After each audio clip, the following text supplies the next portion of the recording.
Hello दोस्तों, स्वागत है आपका हमारे YouTube channel target exam only में। आज की क्लास में हम सी टेट के ईबीएस में प्रैक्टिस नंबर 4 करेंगे। इससे पहले मैंने आपको तीन प्रैक्टिस करा दिए हैं। अगर आपने मेरी क्लास नहीं देखी है तो आप हमारे YouTube channel target exam only पर जाकर वहाँ सभी क्लासेस को देख सकते हैं। इस क्लास की मुख्य बात यह है कि इस क्लास में मैं आपको 2019 से 2024 तक के सभी प्रीवियस ईयर क्वेश्चन को कवर करा रही हूँ, जिसमें क्वेश्चंस की संख्या आपकी होगी 30 और आपके एग्ज़ाम में भी क्वेश्चन की संख्या होती है 30। तो आपकी इससे 30 नंबर की तैयारी आराम से हो जाएगी। ठीक है, अब हम क्लास को शुरू करते हैं। पहला क्वेश्चन देखते हैं। पहला क्वेश्चन क्या है? एक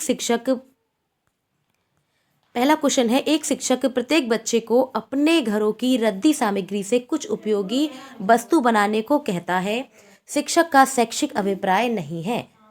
क्वेश्चन को एक बार फिर से देखते हैं कि एक शिक्षक क्लास के प्रत्येक व्यक्ति को अपने घरों की जो रद्दियां हैं, रद्दी सामग्री, कुछ उपयोगी जैसे कि वेस्ट मटेरियल सामान होता है, उससे कोई उपयोगी वस्तु बनाने के लिए कहता है। शिक्षक का ये शैक्षिक अभिप्राय नहीं है। शिक्षक का कौन सा शैक्षिक अभिप्राय नहीं है? तो पहला ऑप्शन क्या है? पहला ऑप्शन है कूड़े से बनी श्रेष्ठ वस्तुओं की प्रदर्शनी आयोजित करना। ऑप्शन बी है कक्षा के श्रेष्ठ विद्यार्थियों के बारे में निर्णय करना। ऑप्शन सी है बच्चों में सृजनशीलता का विकास करना, यानी कि क्रिएटिविटी का विकास करना। और फोर्थ ऑप्शन क्या है? बच्चों को पुनर्चक्रण, पुनः प्रयोग और रूपांतरण को समझने देना। तो इसका सही आंसर क्या हो जाएगा? इसका सही आंसर बताइए। तो इसका सही आंसर क्या हो जाएगा? इसका सही आंसर हो जाएगा ऑप्शन नंबर बी। क्या हो जाएगा? ऑप्शन नंबर बी करेक्ट हो जाएगा। क्या हो जाएगा? ऑप्शन नंबर बी करेक्ट हो जाएगा। कक्षा के श्रेष्ठ विद्यार्थियों के बारे में निर्णय करना। ठीक है, ऑप्शन बी हमारा करेक्ट हो जाएगा। अगला क्वेश्चन देखते हैं। क्वेश्चन नंबर 2 क्या है? क्वेश्चन नंबर 2 है वह निम्नलिखित प्रश्नों को पढ़िए। पहला ऑप्शन है मैंने क्रियाकलाप की योजना कितनी अच्छी बनाई है। ऑप्शन नंबर बी है मैंने योजना का अनुसरण कितना अच्छा किया है। ऑप्शन सी है मेरी शक्तियाँ क्या थी। और ऑप्शन डी है मुझे सचमुच कठिन क्या लगा। ऊपर दिए गए चार प्रकार के प्रश्नों के उत्तर से होगा। इसका नेक्स्ट पार्ट हमारा कहाँ है? दूसरे पेज पे है। वहाँ जगह कम होने के कारण इसमें हमने ऑप्शन दूसरे पेज पर दिए हैं। तो क्वेश्चन को एक बार फिर से देखते हैं, फिर उसका आंसर को हम देखते हैं। ठीक है, क्वेश्चन नंबर 2 है निम्नलिखित प्रश्नों को पढ़िए। मैंने क्रियाकलाप की योजना कितनी अच्छी बनाई है। मैंने योजना का अनुसरण कितना अच्छा किया है। मेरी शक्तियाँ क्या थी और मुझे सचमुच कठिन क्या लगा। तो उपयुक्त 4 प्रश्न दिए रखे हैं। इसका सही आंसर क्या हो जाएगा? इसका सही आंसर बताइए। इसका सही आंसर क्या होगा? बच्चों और शिक्षकों दोनों का स्व आकलन करना। ऑप्शन बी है शिक्षक द्वारा समग्र आकलन करना। ऑप्शन सी बच्चों का स्व आकलन करना। और ऑप्शन डी है शिक्षकों का स्व आकलन करना। तो इसका सही आंसर क्या हो जाएगा? इसका सही आंसर बताइए। इसका सही आंसर बताइए। तो इसका सही आंसर हो जाएगा ऑप्शन नंबर ए।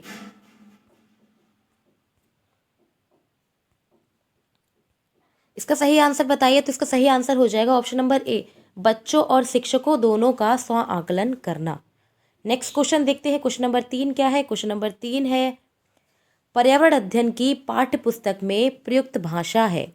पर्यावरण अध्ययन की पाठ्य पुस्तक में प्रयुक्त भाषा है। तो ऑप्शन नंबर ए क्या है? ऑप्शन नंबर ए है परिभाषाओं पर बल देते हुए औपचारिक बनाई जानी चाहिए। ऑप्शन बी है तकनीकी और औपचारिक होनी चाहिए। ऑप्शन सी है बच्चों को प्रतिदिन की भाषा से समृद्ध होनी चाहिए। और ऑप्शन डी है रूखी और बच्चों के द्वारा समझने में कठिन होनी चाहिए। तो इसका सही आंसर बताइए कि पर्यावरण अध्ययन की पाठ्य पुस्तक में प्रयुक्त भाषा कौन सी होनी चाहिए। सही आंसर बताइए। क्वेश्चन नंबर 3 का सही आंसर क्या होगा?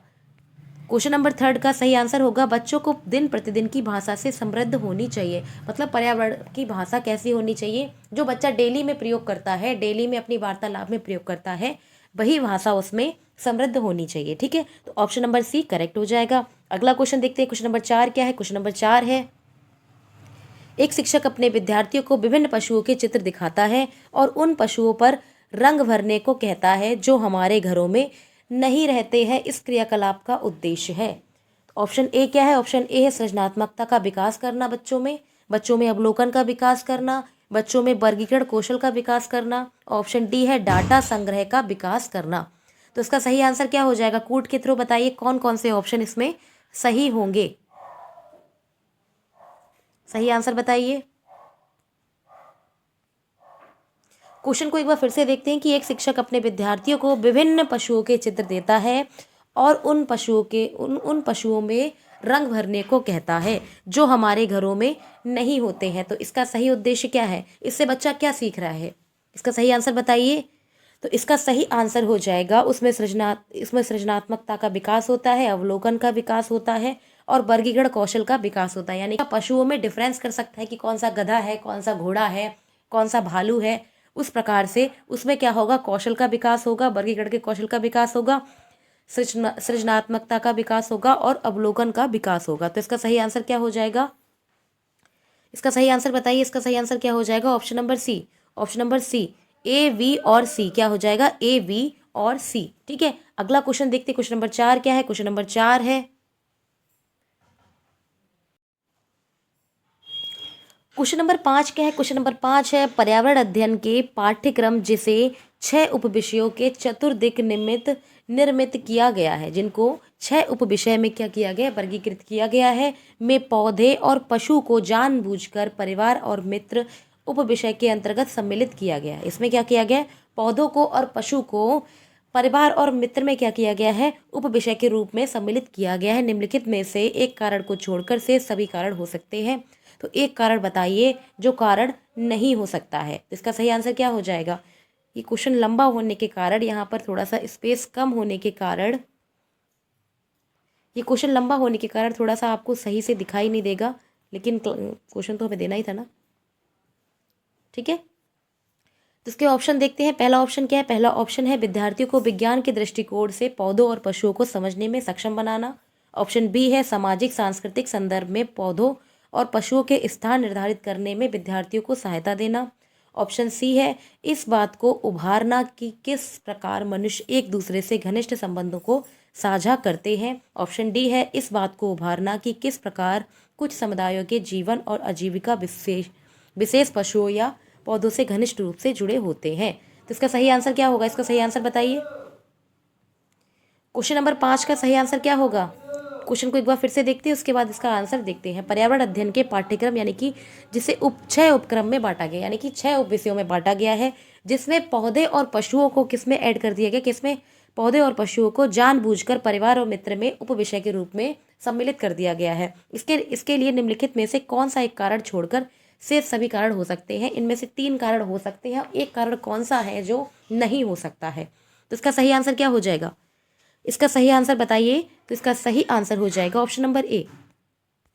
सही आंसर क्या हो जाएगा? ऑप्शन नंबर ए, विद्यार्थियों को विज्ञान के दृष्टिकोण से पौधों और पशुओं को समझने में सक्षम बनाना। इसका सही आंसर क्या हो जाएगा? इसका सही आंसर हो जाएगा ऑप्शन नंबर ए। ठीक है, ऑप्शन नंबर ए हमारा करेक्ट हो जाएगा। अगला क्वेश्चन देखते हैं। क्वेश्चन नंबर 6 क्या है? क्वेश्चन नंबर 6 है, पर्यावरण अध्ययन के शिक्षण अधिगम में सर्वेक्षण का उद्देश्य है। पर्यावरण अध्ययन के शिक्षण अधिगम में सर्वेक्षण का उद्देश्य क्या है? तो ऑप्शन ए है समुदाय के साथ अन्योन्य क्रिया का अवसर प्रदान करना। ऑप्शन बी है बच्चों को विभिन्न लोगों के प्रति संवेदनशील बनाना। ऑप्शन सी है सूचना को प्रत्यक्ष प्राप्त करने का अवसर प्रदान करना। और ऑप्शन डी क्या है? ऑप्शन डी है आकलन के एक अवसर के रूप में इनका प्रयोग करना। तो इसका सही आंसर बताइए। कूट के थ्रू में इसका सही आंसर बताइए कि पर्यावरण अध्ययन के शिक्षण अधिगम में सर्वेक्षण का क्या उद्देश्य होता है? सही आंसर बताइए, क्या होगा? सही आंसर बताइए।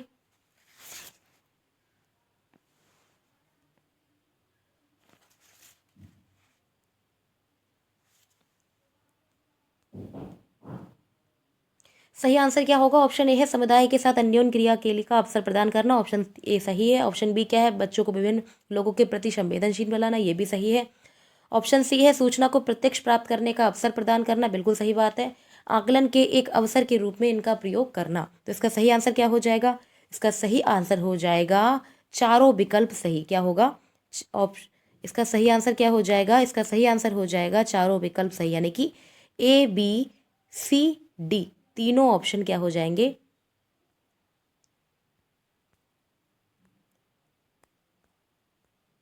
तो इसका सही आंसर क्या हो जाएगा? इसका सही आंसर हो जाएगा ए बी सी डी, यानी कि चारों ऑप्शन इसके सही हो जाएंगे। अगला क्वेश्चन देखते हैं, क्वेश्चन नंबर 7 क्या है? क्वेश्चन नंबर 7 है, निम्नलिखित में से कौन से राज्य जम्मू और कश्मीर के पड़ोसी राज्य हैं? निम्नलिखित में से कौन से राज्य जम्मू और कश्मीर के पड़ोसी राज्य हैं? तो इसका सही आंसर क्या हो जाएगा? हिमाचल प्रदेश, उत्तराखंड, ऑप्शन बी है हिमाचल प्रदेश पंजाब, ऑप्शन सी है हिमाचल प्रदेश उत्तर प्रदेश, ऑप्शन डी है उत्तराखंड राजस्थान। तो इस क्वेश्चन के लिए हम मैप के थ्रू समझते हैं, इस क्वेश्चन को हम मैप के थ्रू समझते हैं कि जो जम्मू कश्मीर है उसके पड़ोसी देश कौन कौन से, उसके पड़ोसी राज्य कौन कौन से हैं। तो चित्र में ये हमारा हो जाएगा जम्मू कश्मीर। क्या हो जाएगा? ये हो जाएगा हमारा जम्मू कश्मीर, और यहाँ पर एक हो जाएगा पंजाब। पंजाब इसके साथ सीमा साझा करता है, और कौन सा साझा करता है? हिमाचल प्रदेश। और कौन साझा करता है? हिमाचल प्रदेश। और इसमें एक यूटी यानी कि एक केंद्र शासित प्रदेश,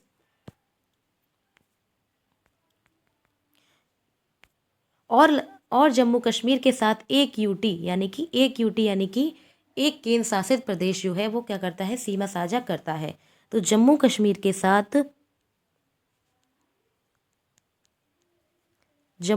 के साथ कौन कौन से राज्य सीमा साझा करते हैं? तो पहला हो जाएगा हिमाचल। पहला कौन सा हो जाएगा? पहला हो जाएगा हिमाचल, और दूसरा हो जाएगा पंजाब। दूसरा क्या हो जाएगा? दूसरा हो जाएगा पंजाब, और एक इसमें क्या हो जाएगा? एक इसमें हो जाएगा यूटी। कौन सा यूटी हो जाएगा? तो यूटी का नाम बताइए। यूटी का नाम हो जाएगा लद्दाख। एक यूटी हो जाएगा जिसका नाम क्या है? जिसका नाम है लद्दाख। क्या हो जाएगा? लद्दाख। ठीक है, इसको मिटा देते हैं और एक बार और समझा देते हैं, क्योंकि यहाँ से क्वेश्चन बनते ही हैं। हर प्रैक्टिस सेट में आपको ये क्वेश्चन देखने को मिला है। मैंने अभी तक 3 प्रैक्टिस सेट कराए हैं और तीनों में आपके लिए वो क्वेश्चन देखने को मिला है इस प्रकार का। तो आपके एग्जाम में यहाँ से तो क्वेश्चन बनना ही है, तो इसीलिए आप जितना अच्छे से मैप को समझ सकें उतने अच्छे से मैप को समझ लें। ठीक है, तो जम्मू कश्मीर के पड़ोसी राज्य कौन से? हिमाचल प्रदेश और पंजाब। इसका एक केंद्र शासित प्रदेश कौन सा है? लद्दाख। तो इसका सही आंसर क्या हो जाएगा? हिमाचल प्रदेश और पंजाब। क्या हो जाएगा? हिमाचल प्रदेश और पंजाब, यानी कि ऑप्शन नंबर बी करेक्ट हो जाएगा। कौन सा? Option number B. Option number B correct हो जाएगा, हिमाचल प्रदेश और पंजाब। क्या हो जाएगा? हिमाचल प्रदेश और पंजाब। यहाँ से एक क्वेश्चन और बन सकता है कि एक केंद्र शासित प्रदेश है, उसका नाम भी बताइए। तो एक केंद्र शासित प्रदेश का क्या नाम है? लद्दाख। क्या नाम है? लद्दाख, जो क्या है? एक केंद्र शासित प्रदेश है। कैसा है? केंद्र शासित प्रदेश है। कैसा है? केंद्र शासित प्रदेश है। ठीक है, अगला क्वेश्चन देखते हैं। क्वेश्चन नंबर 8 क्या है? क्वेश्चन नंबर 8 है, प्रत्येक स्थान के नाम के साथ उस क्षेत्र के बनाए गए घर सामान्य घरों का सही मिलान कीजिए। तो इसमें हमें क्या करना है? इस क्वेश्चन में हमें मिलान करना है। यहाँ पर स्थान दे रखे हैं, जैसे मनाली है, राजस्थान है, असम है, लद्दाख है, इनके हमें मकान दे रखे हैं कि इन स्थानों पर किस प्रकार के घर बनाए जाते हैं। ठीक है, तो इसमें हमें कूट के थ्रू इसको एक्सप्लेन करना है कि यहाँ पर दे रखे हैं स्थान, यहाँ दे रखे हैं स्थान, और यहाँ दे रखे हैं घर। तो मनाली में घर किस प्रकार के होते हैं? यहाँ से क्वेश्चन आपको देखने को मिलता ही है। मैंने अभी तक 3 प्रैक्टिस सेट कराए हैं, जिसमें मैंने हर प्रैक्टिस सेट में इस टाइप का क्वेश्चन लिया है। तो इसका मतलब ये है कि आपके एग्जाम में यहाँ से क्वेश्चन तो बनेगा ही। यहाँ से आप जरूर तैयारी कर लें। यहाँ जितने भी घर हैं, जितने भी घर एनसीईआरटी में दे रखे हैं, सभी घर को जरूर देख लें, क्योंकि यहाँ से क्वेश्चन आपको देखने को जरूर मिलेगा। ठीक है, तो इस क्वेश्चन पे हम डिस्कस करते हैं। ठीक है, इस क्वेश्चन पे हम डिस्कस करते हैं मनाली में घर किस प्रकार के होते हैं। तो मनाली में जो घर होते हैं वो पत्थर के बने होते हैं। पत्थर के बने होते हैं, पत्थर के बने घर, जिनके फर्श और छतें जो होती है वो लकड़ी की बनी होती है। तो इसका पहले का आंसर क्या हो जाएगा? पहले का आंसर हो जाएगा 5। क्वेश्चन को देखते हैं। क्वेश्चन क्या है? मनाली में घर किस प्रकार के होते हैं? तो मनाली में जो घर होते हैं वो पत्थर और लकड़ी बने ढालू छतों वाले होते हैं। कैसे होते हैं? मनाली में जो घर होते हैं वो पत्थर या लकड़ी से बनाए जाते हैं और ढालू नुमा होते हैं। इसको हम चित्र के माध्यम से भी समझेंगे, पहले हम मिलान कर लेते हैं। ठीक है, दूसरा क्या है? दूसरा है राजस्थान। तो राजस्थान में घर कैसे होते हैं? राजस्थान में घर घास फूस के होते हैं, मिट्टी के बने होते हैं। कैसे होते हैं? मिट्टी के बने होते हैं और घास फूस कटेली छतों के बने होते हैं, यानी कि ऑप्शन नंबर 4 इसका करेक्ट हो जाएगा। मिट्टी के घर जिनकी छतें कटीली होती हैं तथा झाड़ियों से छाई हुई होती हैं। ठीक है, थर्ड क्या है? थर्ड है असम। तो असम में घर कैसे होते हैं? मैंने पिछली क्लास में भी आपको बताया था कि असम में जो घर होते हैं वो बांस के खंभों पर बने होते हैं। कैसे होते हैं? बांस के लंबे लंबे खंभे होते हैं, उन पर क्या होते हैं? घर बने होते हैं, क्योंकि वहाँ पानी ज़्यादा भरता है। वहाँ क्या होता है? पानी ज़्यादा भरता है, इसीलिए वहाँ के घर जो होते हैं बांस के खंभों पर लटके हुए बने होते हैं। ठीक है। फोर्थ है लद्दाख। लद्दाख में घर कैसे बनते हैं? तो लद्दाख में जो घर बनते हैं वो पत्थर के बने होते हैं। इनकी घरों की फर्श जो होती है और छतें लकड़ी की बनी होती हैं। इन घरों की फर्श और छतें लकड़ी की बनी होती हैं। ठीक है, तो इसका सही आंसर क्या हो जाएगा? इसको हम मिलान कर लेते हैं। तो पहले का क्या हो जाएगा? पहले का हो जाएगा मनाली के घर होते हैं, मनाली के घर होते हैं ऑप्शन नंबर बी, पत्थर और लकड़ी से बने ढालू छतों वाले। तो ऑप्शन बी किस में है? ये तो गलत हो जाएगा। ठीक है, और ये गलत हो जाएगा। तो ऑप्शन या तो 2 होगा या फिर 3 होगा। ठीक है। दूसरा क्या है? राजस्थान के घर कैसे होते हैं? राजस्थान के घर मैंने आपको बताया कि मिट्टी के होते हैं, कटीली छत होती है, घास फूस के बने होते हैं। ठीक है, तो ऑप्शन हमारा फोर्थ, 2 का फोर्थ हो जाएगा। क्या हो जाएगा? 2 का फोर्थ। तो ऑप्शन बी भी गलत हो जाएगा। तो इसका सही आंसर क्या हो जाएगा? Option number C. Option number C correct हो जाएगा। अब हम इसके बारे में, अब हम इसमें, ठीक है, तो इसका सही आंसर क्या हो जाएगा? इसका सही आंसर क्या हो जाएगा? इसका सही आंसर बताइए। तो इसका सही आंसर हो जाएगा ऑप्शन नंबर थर्ड। क्या हो जाएगा? ऑप्शन नंबर थर्ड सही हो जाएगा। पहले का हो जाएगा दूसरा, पहले का हो जाएगा दूसरा, दूसरे का हो जाएगा चौथा, दूसरे का क्या हो जाएगा? चौथा। ठीक है, तीसरे का हो जाएगा बांस के बने होते हैं, और चौथे का क्या हो जाएगा? पत्थर के बने होते हैं, फर्श और छतें लकड़ी की बनी होती हैं। ठीक है, अब हम इसको चित्र के माध्यम से थोड़ा सा और समझ लेते हैं। ठीक है, किसके? चित्र के माध्यम से समझ लेते हैं। तो यहाँ पर दिए हैं हमारे असम के घर। असम के घर कुछ इस प्रकार से होते हैं, बांस के बने होते हैं। बांस के खंभों में क्या होता है? बांस के खंभों के ऊपर घर का निर्माण किया जाता है। ठीक है, तो ये घर जो हो गए वो हमारे कौन से हो गए? ये घर हो गए हमारे, ये घर कहाँ के हो गए? ये घर हो गए हमारे आसाम के। नेक्स्ट क्या है? ये हमारे हैं लद्दाख के घर। कहाँ के घर हैं? ये हैं लद्दाख के घर। लद्दाख के घर मैंने आपको कैसे बताए थे? तो लद्दाख में जो घर होते हैं वो पत्थर के होते हैं। कैसे होते हैं? पत्थर के बने होते हैं। और इनकी जो फर्श होती है, इनकी फर्श और छतें कैसी होती हैं? यहाँ आप देख सकते हैं, यहाँ पर आप देख सकते हैं ये लकड़ी के बने हुए हैं। कैसे? यहाँ की छतें और फर्श जो होती है वो लकड़ी की बनी होती है। ये कौन से घर हैं? ये घर जो है वो लद्दाख के हैं। नेक्स्ट क्या है? नेक्स्ट है राजस्थान के घर। राजस्थान के घर मैंने आपको बताए थे मिट्टी के घर होते हैं। ये कुछ मिट्टी के घर हैं, इसके ऊपर क्या है? घास फूस है, कटीली झाड़ियाँ हैं। तो इनसे किसका निर्माण होता है? इनसे निर्माण होता है राजस्थान के घरों का। इसी प्रकार से ये हमारे कहाँ के हैं? ये हमारे हो गए मनाली के घर। कहाँ के घर हो गए? मनाली के घर किस प्रकार के होते हैं मैंने आपको बताया अभी। अभी मैंने मनाली के घर किस प्रकार के बताए थे। ये घर जो होते हैं लकड़ी या फिर किसके बने होते हैं? पत्थर के बने होते हैं। और इनकी छतें जो होती हैं वो बालू से बनी होती हैं। कैसी होती हैं? इनकी छतें बालू के द्वारा बनी होती हैं। ठीक है, तो आई होप, मैं आशा करती हूँ मेरे में समझ में आ गया होगा। अब हम नेक्स्ट क्वेश्चन देखते हैं। नेक्स्ट क्वेश्चन क्या है हमारा? नेक्स्ट क्वेश्चन है पशुओं की त्वचा पर विविध प्रकार के पैटर्न होते हैं। पशुओं की त्वचा पर क्या होते हैं? विभिन्न प्रकार के पैटर्न होते हैं या डिजाइन होते हैं। तो इसका सही आंसर बताइए। पहला ऑप्शन क्या है? पहला ऑप्शन है उस जलवायु के कारण होते हैं जिसमें वे रहते हैं। जो पशु हैं, ठीक है, जो पशु होते हैं उनके क्या हो, उनके शरीर पर विविध, उनकी त्वचा पर, उनके शरीर पर, उनकी त्वचा पर क्या होते हैं? विविध प्रकार के डिजाइन होते हैं। जैसे आपने जेब्रा देखा होगा, आपने जेब्रा देखा होगा, उसमें ब्लैक एंड वाइट जो होती है वो लाइंस पड़ी होती हैं, यानी कि वो डिजाइन होती है। वो किसके कारण होती है? इस क्वेश्चन में हमें यही बताना है। तो पहला ऑप्शन क्या है? पहला ऑप्शन है उस जलवायु के कारण होते हैं जिसमें वो रहते हैं। ऑप्शन बी है उनकी शारीरिक शक्ति को इंगित करते हैं। ऑप्शन सी क्या है? परावर्तित प्रकाश के कारण होते हैं। या फिर ऑप्शन डी क्या है? उनकी त्वचा पर बालों के कारण होते हैं। तो इसका सही आंसर बताइए। इसका सही आंसर क्या हो जाएगा? ये कि पशुओं की त्वचा पर जो लाइनें या डिजाइन होती है वो किसके कारण होती है? इसका सही आंसर क्या हो जाएगा? इसका सही आंसर बताइए। तो इसका सही आंसर हो जाएगा ऑप्शन नंबर ए, उस जलवायु के कारण होती है जिसमें वो रहते हैं। जिस जलवायु में वो रहते हैं उसी कारण उनके जो शरीर पर जो पैटर्न या फिर त्वचा पर क्या होती है? डिजाइंस होती हैं, वो उसी के कारण होती हैं। ठीक है, ऑप्शन नंबर ए हमारा करेक्ट हो जाएगा। अगला क्वेश्चन देखते हैं। क्वेश्चन नंबर 10 क्या है? क्वेश्चन नंबर 10 है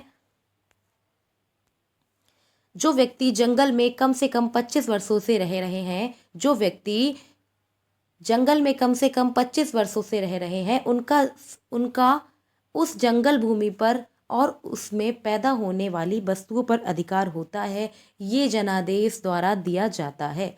ये जनादेश किसके द्वारा दिया जाता है? तो इसका सही आंसर बताइए। इसका सही आंसर क्या होगा? जो व्यक्ति जंगल में कम से कम 25 वर्षों तक रह चुके हैं और उनका जन्म भी वहीं हुआ है जंगल में, तो उनको क्या है, उनमें जंगल में जो पैदावार हो रही है, यानी कि जो फसल हो रही है, जो वस्तुएं प्राप्त हो रही हैं, उन पर उनका अधिकार होता है। तो इसका सही आंसर क्या हो जाएगा?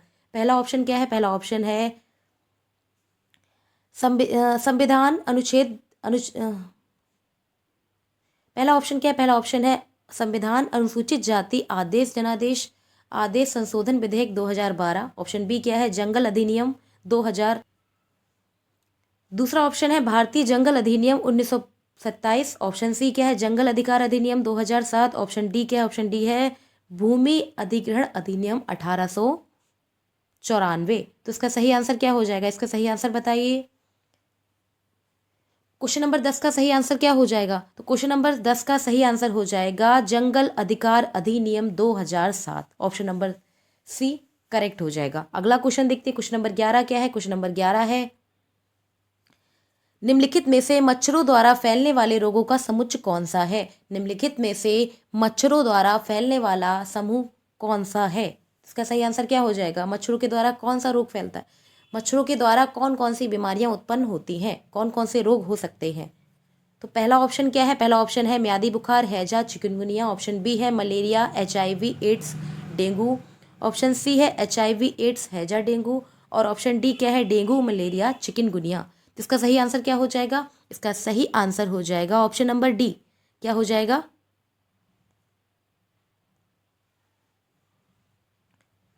क्वेश्चन नंबर 11 का सही आंसर क्या हो जाएगा? क्वेश्चन नंबर 11 का सही आंसर क्या हो जाएगा? सही आंसर बताइए।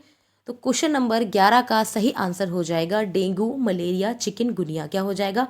डेंगू, मलेरिया, चिकनगुनिया मच्छरों के द्वारा फैलने वाले रोग हैं। ठीक है, ऑप्शन नंबर डी करेक्ट हो जाएगा। अगला क्वेश्चन देखते हैं। क्वेश्चन नंबर 12 क्या है? क्वेश्चन नंबर 12 है घटपर्णी पौधा, यानी कि जिसको नेपेंथिस भी कहते हैं, इसके बारे में बताइए। तो पहला ऑप्शन क्या है?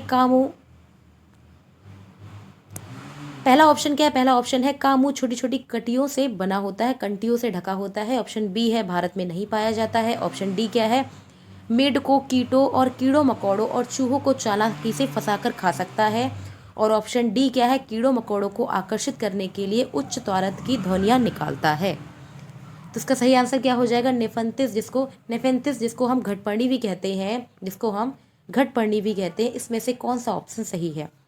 तो पहला ऑप्शन गलत हो जाएगा। इसका मुंह नहीं होता है। इसमें क्या होता है? एक पत्ती के थ्रू इसमें क्या होता है? इसमें एक पत्ती नुमा ढक्कन टाइप से होता है। वो उस पर क्या होता है? कोई भी कीट पतंग या फिर मेढक चूहे आते हैं, वो उसमें क्या करता है? उनको चालाकी से फंसा लेता है। ठीक है, नेक्स्ट क्या है? भारत में नहीं पाया जाता है। ऑप्शन गलत है, क्योंकि ये मेघालय में पाया जाता है। कहाँ पाया जाता है? यह है भारत के मेघालय में पाया जाता है।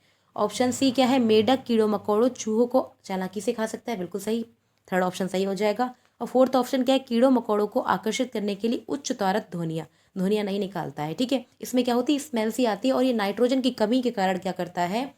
आसपास के कीड़ों मकोड़ों है, मेढक है और चूहों को आसानी से फंसाकर खा सकता है। तो इसका सही आंसर क्या हो जाएगा? घटपर्णी नेफेंथिस ये भारत में मेघालय में पाया जाता है। कहाँ पाया जाता है? भारत के मेघालय में पाया जाता है। इसका मुख्य कार्य क्या है? कि मेढकों, कीड़े मकोड़ों को और चूहों को चालाकी से फंसाकर खा सकता है। ऑप्शन नंबर सी करेक्ट हो जाएगा। ठीक है, इसके बारे में देख लेते हैं। ये चित्र के बारे में हम देख लेते हैं। ये हमारा क्या हो गया? ये हमारा हो गया नेफेंथिस, जिसको हम कहते हैं घटपर्णी भी कहते हैं।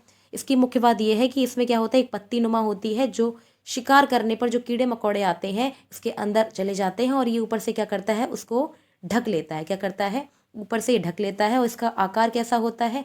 तो इसका आकार जो होता है वो घड़े नुमा होता है। क्वेश्चन यहाँ से बनता है कि जो घटपर्णी या नेफेंथिस है उसका आकार किस प्रकार का होता है? तो उसका आकार जो होता है घड़े नुमा होता है। कैसा होता है? घड़े नुमा होता है। उसके ऊपर एक पत्ती होती है जो इसके मुंह को क्या कर लेती है? ढक लेती है। ये कीड़े मकोड़ों है और मेढक है और क्या है? चूहों है, इनको क्या करता है? फंसाकर खाता है। क्या करता है? फंसाकर खाता है। और ये मेघालय में पाया जाता है। भारत के मेघालय में ये पाया जाता है। ठीक है, अगला क्वेश्चन देखते हैं। क्वेश्चन नंबर 12 क्या है? क्वेश्चन नंबर 13 क्या है? क्वेश्चन नंबर 13 है नीचे दिए गए खाद्य पदार्थों के क्वेश्चन नंबर 13 है नीचे दिए गए खाद्य पदार्थों के किस समुच्चय में लौह तत्व प्रचुर मात्रा में पाए जाते हैं? तो इसका सही आंसर क्या हो जाएगा? लौह तत्व किस में पाए जाते हैं? तो उसका सही आंसर हो जाएगा आंवला, पालक और गुड़। किस किस में पाया जाता है? आंवला में, पालक में और गुड़ में आयरन। आयरन आयरन ठीक है। आंवला, पालक और गुड़ में आयरन यानी कि लोहा। आयरन यानी कि लोहा। इसका केमिस्ट्री में क्या सूत्र होता है? Fe कहते हैं। क्या होता है इसका प्रतीक? क्या होता है इसका प्रतीक? होता है Fe, जिसको हम लोहा कहते हैं। लोहा या फिर लौह तत्व क्या कहते हैं? लौह तत्व कहते हैं। ठीक है, किस में पाए जाते हैं? आंवला में, पालक में और गुड़ में। अगला क्वेश्चन देखते हैं। क्वेश्चन नंबर 14 क्या है? क्वेश्चन नंबर 14 है, हमारे देश के लगभग सभी भागों में मिर्च का उपयोग क्वेश्चन नंबर 14 है, हमारे देश के लगभग सभी भागों में मिर्च का उपयोग भोजन पकाने में किया जाता है। हमारे देश में मिर्च को लाने वाले व्यवसायी आए थे। ठीक है, हमारे देश में जो मिर्च लेके आए थे वो कौन थे? उज्बेकिस्तान के थे, दक्षिण अमेरिका के थे, अफगानिस्तान के थे या फिर ऑस्ट्रेलिया के थे? तो इसका सही आंसर क्या हो जाएगा? इसका सही आंसर बताइए। हमारे भारत देश में मिर्च कौन लेके आया था? मिर्च उज्बेकिस्तान से आई थी या फिर दक्षिण अमेरिका से या फिर अफगानिस्तान से या फिर ऑस्ट्रेलिया से? इसका सही आंसर क्या हो जाएगा? इसका सही आंसर हो जाएगा ऑप्शन नंबर बी।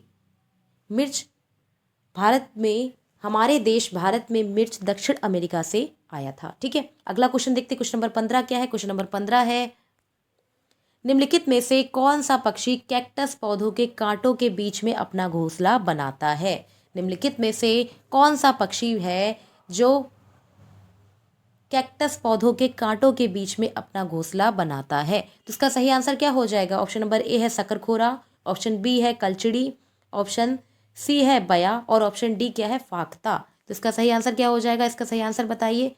वह कौन सा पक्षी है जो कैक्टस के पौधों के कांटों के बीच अपना घोंसला बनाता है? क्या कहलाता है? तो वह पक्षी होता है फाख्ता। क्या होता है? वह पक्षी होता है फाख्ता, जो कैक्टस के बीच क्या करता है? कैक्टस के कांटों के बीच में अपना घोंसला बनाता है। ये हमारा पक्षी हो गया फाख्ता। ठीक है, ये क्या हो गया? ये फाख्ता हो गया, जो क्या करता है? कटीली झाड़ियों में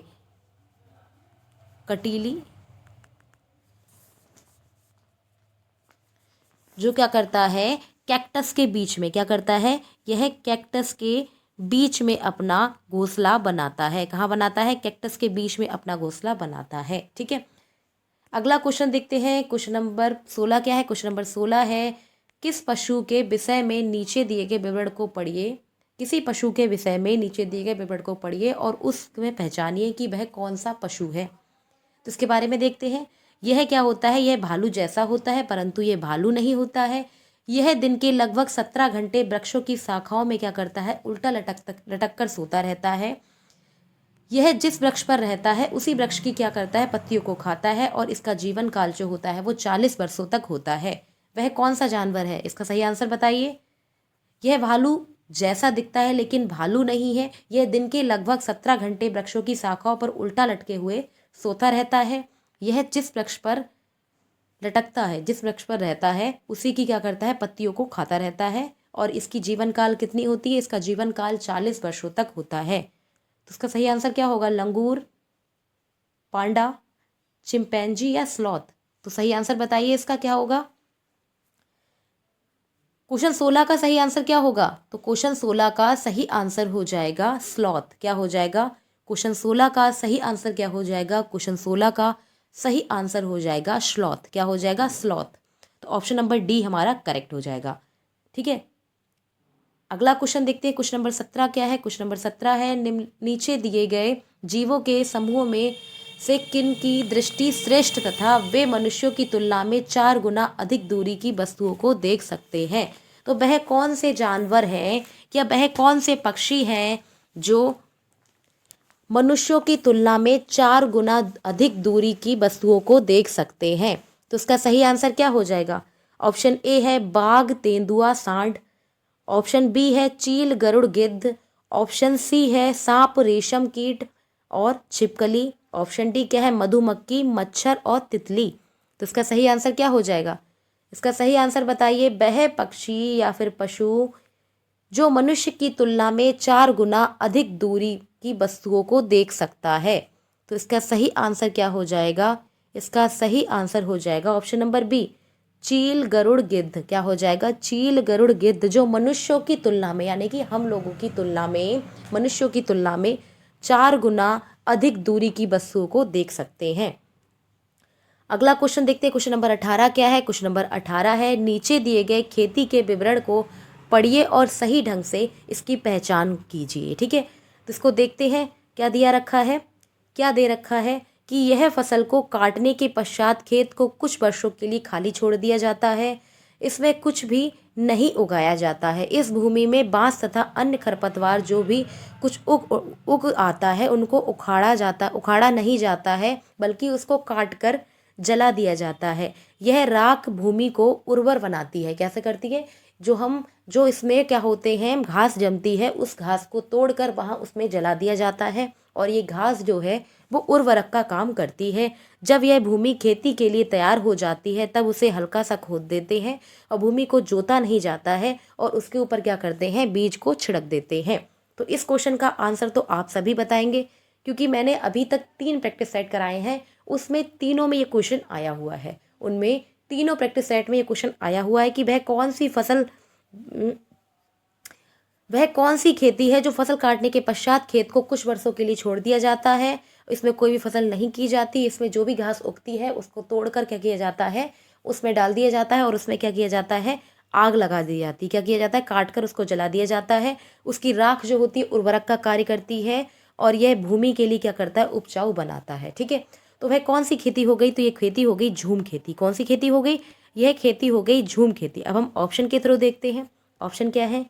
पहला ऑप्शन है सहकारी खेती, ऑप्शन बी है झूम खेती, ऑप्शन सी है सीढ़ी नुमा खेती और ऑप्शन डी क्या है, सिंचाई खेती। तो इसका सही आंसर क्या हो जाएगा? इसका सही आंसर हो जाएगा ऑप्शन नंबर बी। क्या हो जाएगा? इसका सही आंसर हो जाएगा ऑप्शन नंबर बी, झूम खेती। क्या हो जाएगा? झूम खेती। अब हम नेक्स्ट क्वेश्चन देखते हैं। क्वेश्चन नंबर 19 क्या है? क्वेश्चन नंबर 19 है, जब कोई सपेरा अपने वाद्य यंत्र यानी कि बीन को बजाता है तो सांप उसकी ध्वनि पर अपने सिर को इधर उधर घुमाता है। आपके विचार से सांप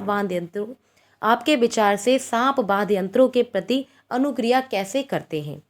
इसका सही आंसर बताइए। ऑप्शन ए है, उस वाद्य यंत्र द्वारा उत्पन्न कंपनी के प्रतिक्रिया करके। ऑप्शन बी है, उसे वाद्य यंत्र को सूंघकर। ऑप्शन सी है, यह वाद्य यंत्र की ध्वनि को सुनकर। और ऑप्शन डी क्या है, उस वाद्य यंत्र की गति को देखकर। तो इसका सही आंसर क्या हो जाएगा? इसका सही आंसर बताइए कि वह सपेरा या जब कोई सपेरा किसी वाद्य यंत्र को बजाता है यानी कि बीन को बजाता है तो सांप क्या करते हैं, अपने सिर को इधर उधर घुमाते हैं।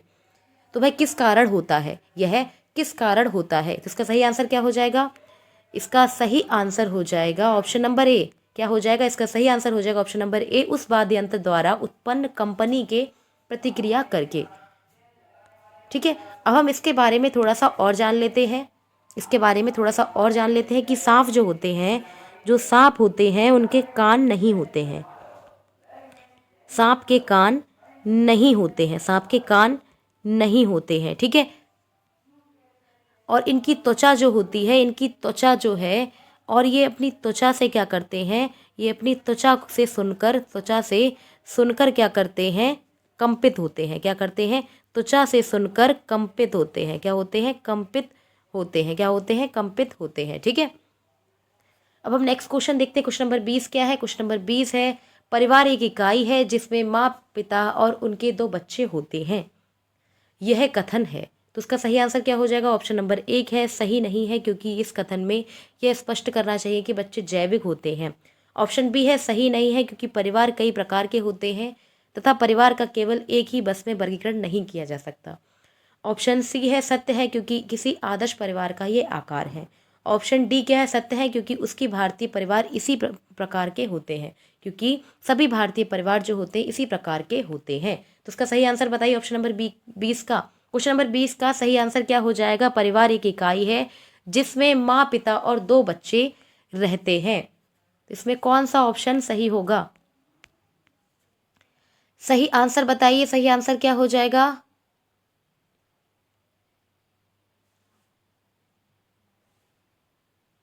तो इसका सही आंसर हो जाएगा ऑप्शन नंबर बी। ये सही नहीं है, क्योंकि परिवार कई प्रकार के होते हैं।